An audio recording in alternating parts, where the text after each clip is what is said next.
In Kenya, a troubling pattern persists. When failures occur, when rights are violated, when public unrest erupts, the state often looks outward, finding fault everywhere but within its own structures. This culture of blame deflection has far-reaching consequences.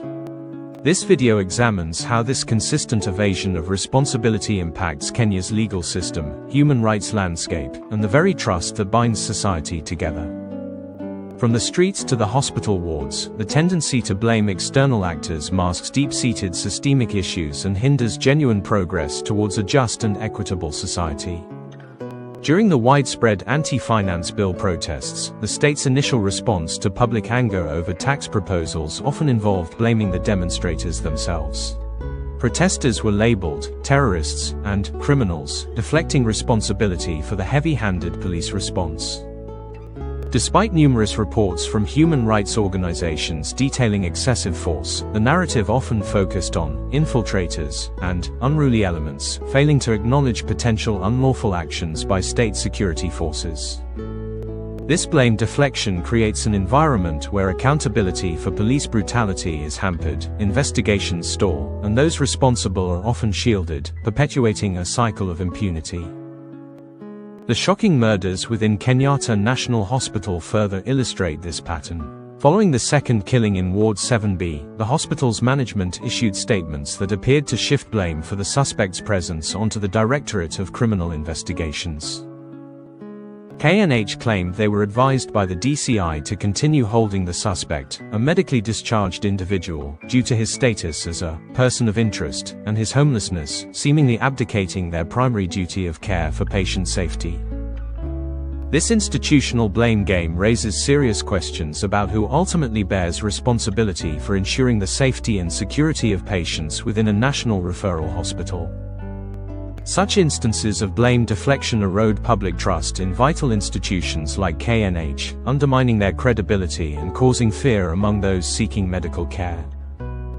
The state's increasing use of anti-terrorism laws against opposition politicians and youth is another significant example of blaming external forces for internal dissent.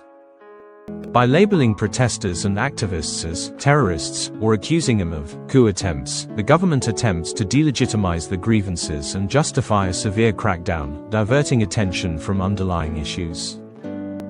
This weaponization of anti-terrorism laws directly violates fundamental human rights, stifling freedom of expression and assembly, and creating a climate of fear that discourages dissent.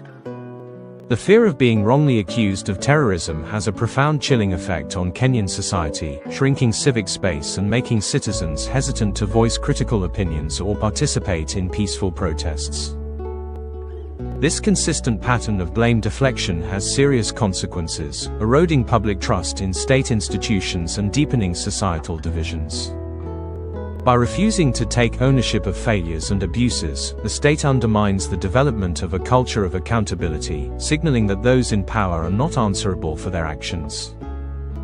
Ultimately, this blame shifting distracts from addressing the root causes of public discontent and perpetuates cycles of unrest and injustice, hindering Kenya's progress towards a more equitable society.